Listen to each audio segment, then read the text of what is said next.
Olá, vamos para o nosso quinto dia de devocional e hoje nós vamos iniciar um outro macro tema. Nós estávamos naquele plenitude de consciência. Hoje nós vamos iniciar plenitude na identidade, ok? Então vamos lá. Vou trazer para você o tema de hoje é: você foi feito de modo especial e admirável. A palavra base que a gente vai usar hoje é Salmos 139, do 13 ao 16. Vou ler para você. Tu criastes o íntimo do meu ser e me teceste no ventre de minha mãe. Eu te louvo porque me fizeste de modo especial e admirável. Tuas obras são maravilhosas, disso tenho plena certeza. Meus ossos não estavam escondidos de ti, quando em secreto fui formado e entretecido como nas profundezas da terra. Os teus olhos viram meu embrião. Todos os dias determinados para mim foram escritos no teu livro, antes de qualquer deles existir. E aí vem a reflexão agora. Quando o engenheiro quer conhecer uma obra para avaliá-la monetariamente, o caminho mais seguro é começar pegando o projeto arquitetônico usado para construir essa obra. Ele é chamado de projeto original, ou seja, aquele que foi desenhado antes do início da construção. Nesse projeto estão todos os cálculos estruturais, medidas de cada parede, altura do teto, tamanho e posição de todas as portas e janelas e especificações do material usado.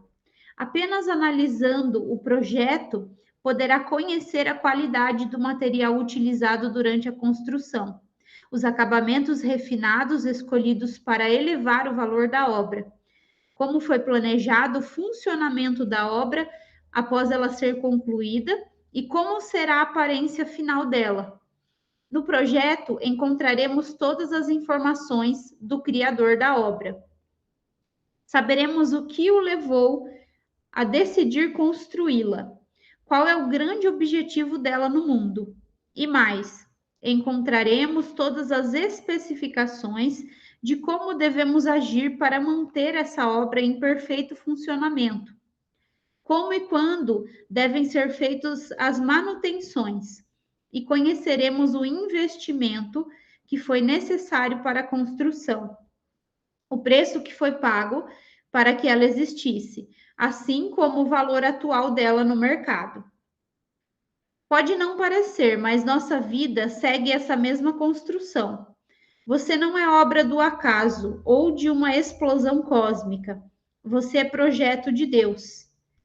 Você é criação do Senhor dos Senhores, do Deus Todo-Poderoso, que criou os céus e a terra, e também criou você. Como disse Davi no Salmo 139, que abre essa reflexão, ele, o próprio Deus, o viu enquanto ainda era um embrião. Ele teceu cada parte de seu corpo e criou o íntimo do seu ser.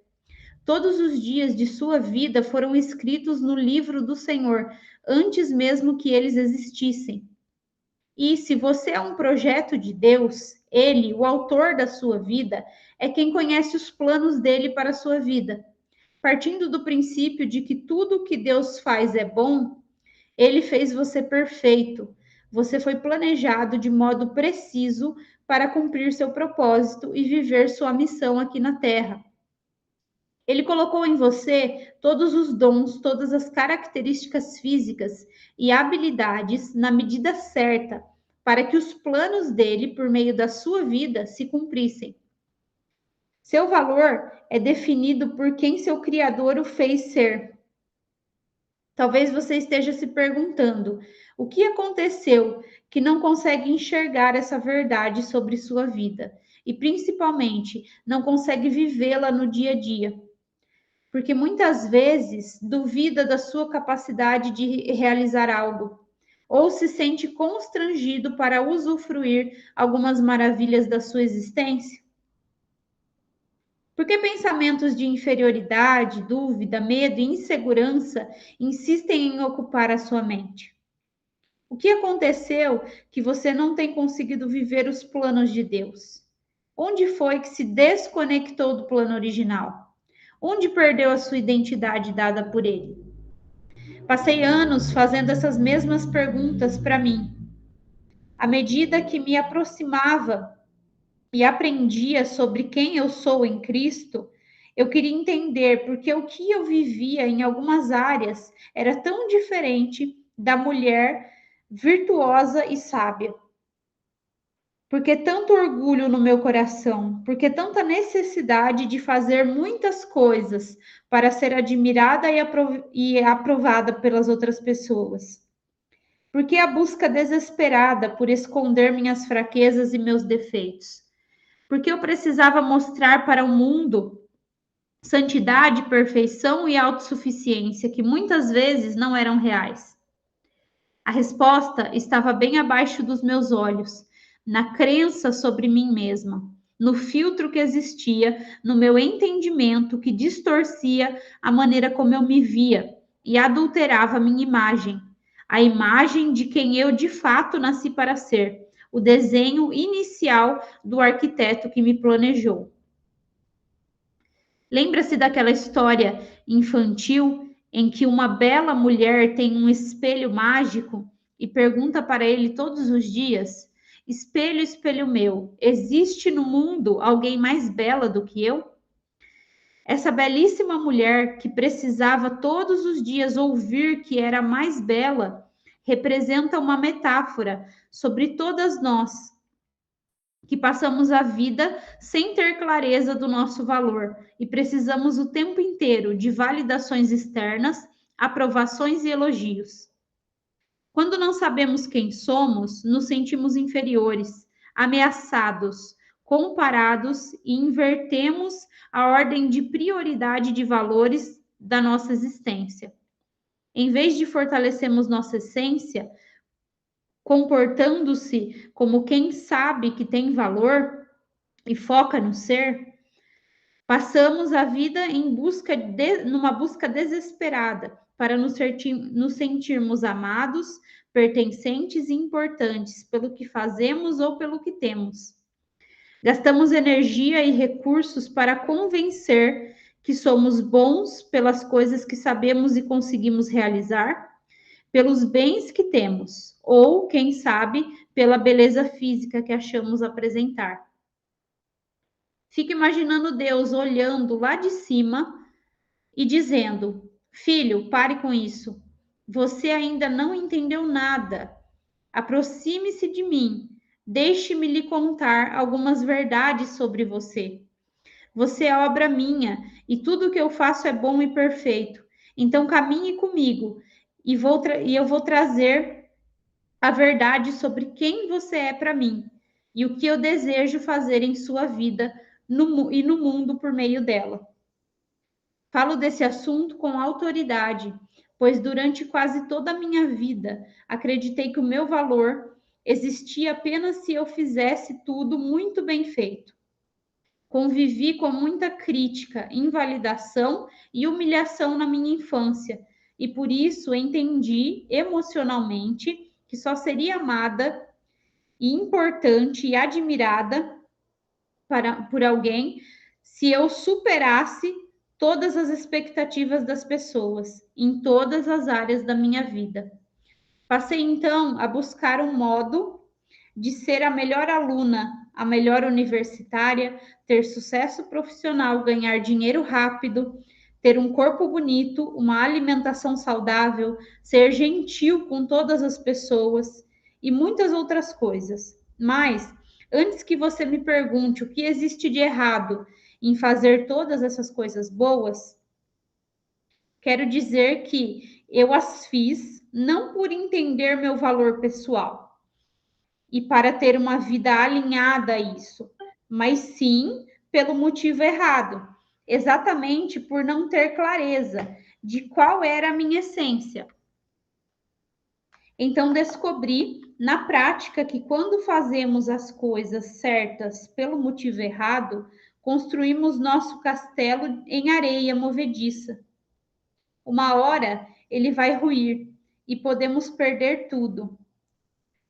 Quando nossa motivação não é a verdade sobre nossa identidade, nosso caráter é adulterado e usaremos o que for preciso para não nos sentirmos rejeitados novamente. Isso inclui mentiras, exageros, manipulação e muitos outros comportamentos desprezíveis. Foi preciso uma situação de dor e ameaça para me fazer buscar a clareza sobre quem eu vinha sendo.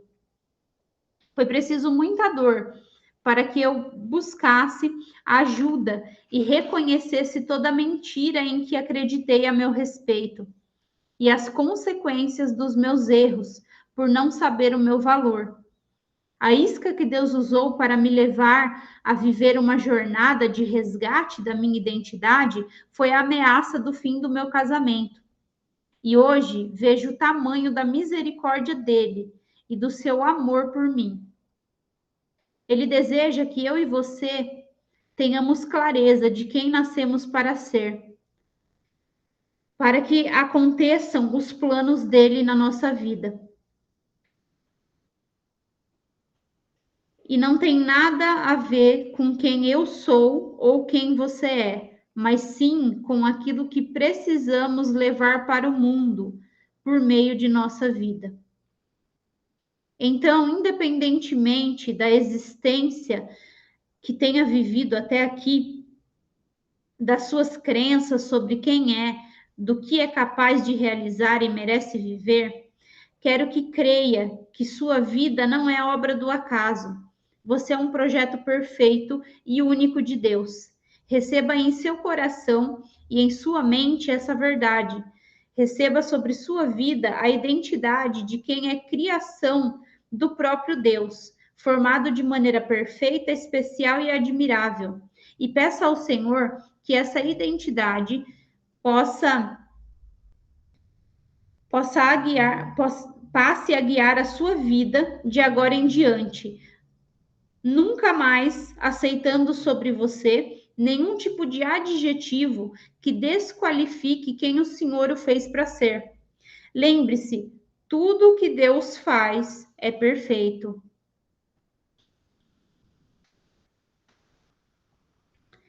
E aí, assim, muito forte, né? Essa palavra de hoje, essa reflexão de hoje. E o que eu trago para mim é de realmente, assim, tomar posse, né, dessa identidade, né, que eu fui criada à imagem e semelhança de Deus, nós somos criadas à imagem e semelhança de Deus, e Ele formou a gente de maneira especial para viver uma missão, para viver o propósito dele aqui na Terra, e eu acredito que a maior missão que ele tem para nós, o maior desejo que ele tem para nós é que a gente apresente através da nossa vida, do nosso viver, né, da nossa essência, da nossa identidade sendo transparecida na nossa vida, que a gente apresente ele para as pessoas. Eu creio que o maior desejo dele é esse. Uma pessoa vai trabalhar com mulheres, a outra pessoa vai trabalhar com jovens, a outra vai trabalhar com homens, enfim, um vai ser médico, um vai ser engenheiro, um vai ser treinador, um vai ser pastor, não importa. Eu acredito que isso é só o meio, né? Isso é só a maneira como ele vai te usar. Mas eu acredito que o propósito, em essência, é apresentar as pessoas, ele para as pessoas, né? Eu acredito que a base é essa. E nós somos filhas também por meio de Jesus, né? Então foi pago um alto preço, né? Um preço de sangue, um preço de sacrifício, realmente. Ele deu a vida dele pela nossa, para que a gente pudesse se tornar filhos de Deus. Quando nós nascemos lá, né? Nós já temos essas características todas maravilhosas, essa essência de Deus, esses dons, esses talentos, essas habilidades. Nós já temos tudo isso desde o momento que nós nascemos lá no ventre da nossa mãe. Só que nós nascemos em pecado. né? Por conta do erro de Adão e Eva, nós nascemos em pecado, nós nascemos pela carne. E aí, isso acaba corrompendo isso, todas as experiências que a gente viveu ao longo da nossa vida vai nos afastando dessa identidade divina. E Jesus veio justamente para poder fazer esse resgate, né? Para que a gente tenha o novo nascimento, o nascimento espiritual, que ele fala lá no diálogo com o Nicodemos, né? Que é necessário nascer de novo, nascer do Espírito. Então, assim, eu acredito que o mais importante é a gente lembrar todos os dias, né, que nós somos filhas de Deus, por meio de Jesus, através de Jesus, né, por meio dele, não da nossa própria força, e entender que nós temos tudo já que nós precisamos, todos os dons, talentos, características, habilidades e capacidades já estão em nós, e inclusive já está determinada a nossa história, né?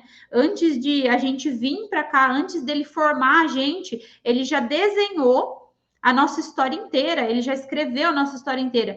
Então ele sabe tudo aquilo que a gente vai viver e ele já mandou com todos os aparatos necessários para que a gente viva essa história, então que a gente não abra mão, né? Que a gente viva ali na presença de Jesus todos os dias, com base na palavra, porque a palavra é a verdade que existe sobre nós, né? Não aquilo que a gente ouviu dos pais, não aquilo que a gente ouviu no mundo, não aquilo que a gente ouviu através das experiências que a gente teve, mas a verdade sobre nós está descrita ali na palavra. Então, que a gente possa buscar essa verdade da palavra todos os dias e caminhar com Jesus, porque assim ele vai tendo liberdade, vai se revelando para a gente, vai revelando quem ele é na nossa vida, vai se revelando como pai também, e quem nós somos também para ele. E que mais? Acredito que é isso. E também Jesus é a nossa referência, né? Na verdade, assim, ele é o filho íntegro, o filho legítimo, né? O filho verdadeiro e legítimo de Deus é Jesus, né? Então, assim, ao olhar para ele, para as características que ele tem, para o comportamento que ele tem, serve como base para a gente entender, poxa, se eu nasci de novo agora, se eu nasci de Deus agora através de Jesus, eu tenho essa essência também. Eu tenho já essas características de Cristo, já estão em mim. Talvez elas ainda não estão manifestadas. Por quê? Porque eu não matei a minha carne o suficiente. Mas elas já estão dentro de mim e ele é o modelo perfeito. As características dele são o modelo perfeito de filho de Deus. E também, muito importante, que as nossas ações sejam baseadas na nossa identidade, que a gente busque todos os dias viver segundo a nossa identidade e que a nossa motivação para fazer as coisas e para ter as coisas seja vinda da nossa identidade. Então, eu sou isso, acredito que sou, e porque eu sou isso, eu vou agir dessa maneira, eu vou me comportar assim, eu vou fazer isso, e eu vou ter isso, né? Por quem eu sou, começando tudo pela identidade, porque é aí que acontece o grande, quando a gente não tem clareza da identidade, quando nós não somos movidos por essa identidade, quando nós somos movidos por aquilo que nós fazemos ou por aquilo que nós temos, o que, que acontece? Existe uma lacuna na identidade, existe uma dúvida, existe um espaço aberto, existe uma visão distorcida da identidade. Você não consegue enxergar o valor que você tem em quem você é, em quem Deus te fez. Você não consegue enxergar o valor por causa de culpa, por causa de coisas ruins que você ouviu na infância, a maneira como você foi taxado. Então, você não consegue acreditar que você tem esse valor. E aí vem o sentimento de inferioridade, de culpa, de comparação, todas essas coisas. E você passa a usar artifícios, por quê? Porque todo ser humano, ele precisa, para ele sobreviver emocionalmente, ele precisa ser amado, ser importante, ser pertencente. E aí o que, que acontece? Quando não existe esse entendimento no seu ser, na sua identidade, você vai buscar através daquilo que você faz ou através daquilo que você tem. Você vai fazer de tudo de uma maneira mais perfeita possível, fazer tudo para, né, na sua própria vida, de maneira, querer fazer de maneira perfeita, na força do seu braço, e também fazer tudo para os outros. Para quê? Para se sentir amado, admirado, importante, elogiado. E, né, por esse, e é na verdade por uma, o caráter começa a ser distorcido, porque aí você começa a utilizar de todos os artifícios possíveis, né, da vaidade, da manipulação, da mentira, do exagero, de tudo isso. E também tem pessoas que vão mais para o lado do ter, né? Que elas não veem valor em quem elas são, então elas buscam ter o máximo possível. Para quê? Para fazer parte daquele grupo, para poder ser admirado por aquilo que ela tem, inclusive também o corpo, né? Muitas pessoas, mulheres, né? Na sua maioria, os homens também, mas mulheres na sua maioria, elas querem exibir o corpo, né? As formas do corpo, é roupa muito colada, é roupa muito decotada, muito curta. Por quê? Porque ela não entende, ela tem um buraco dentro da identidade, do ser. Ela ainda não entendeu o valor que ela tem. Ela ainda não entendeu a essência dela. E aí ela busca, através daquilo que ela mostra, que é o corpo que ela tem, buscar esse amor, essa aprovação, esse valor, esses elogios. Então, assim, esse tema de hoje, esse dia de hoje, é um tema muito forte, né? Confesso que é um tema, assim, que, na verdade, é algo para refletir, eu acredito, todos os dias, né? Quem conhece um pouco da minha história sabe que eu sempre fui muito baseada no fazer, né? Em fazer, tudo pela minha força, tudo é do meu jeito, é porque tem que demonstrar perfeição, porque isso, porque aquilo. Então, assim, é desafiador, gente. É desafiador você conseguir parar e entender que, poxa, não é pelo que eu faço, é pelo que Jesus fez por mim, é pelo que ele fez, é pela obra que ele já realizou. Isso é a base, né? Então, assim, é um desafio, né? Todos os dias, mas eu creio que é possível, né? Se Deus tem revelado para gente, se Deus tem mostrado, eu creio que é possível, que a gente vai conseguir viver realmente na nossa verdadeira identidade, na nossa verdadeira essência. E vamos conseguir, vamos atingir esse nível de entendimento, de maturidade espiritual, de humildade, de confiança, de dependência dele, né? É isso que eu desejo para a minha vida e para a sua vida, em nome de Jesus. E vou passar para vocês aí o exercício de hoje, que é para você fazer todos os dias, esse, porque é para fortalecer a sua identidade. Vou passar o louvor, a oração, como eu tenho feito nos outros dias, certo? Um abraço, fique com Deus. Se você ficou com alguma dúvida sobre esse tema, ou se Deus te der alguma revelação a mais, algo que você queira compartilhar, compartilha aí com a gente, tá bom? Porque tudo é válido, né? Tudo fortalece. Eu creio que essa troca, né? Às vezes Deus entrega alguma coisa para mim, entrega outra coisa para você, e a gente pode juntar aí e complementar, tá certo? Até amanhã. Um abraço.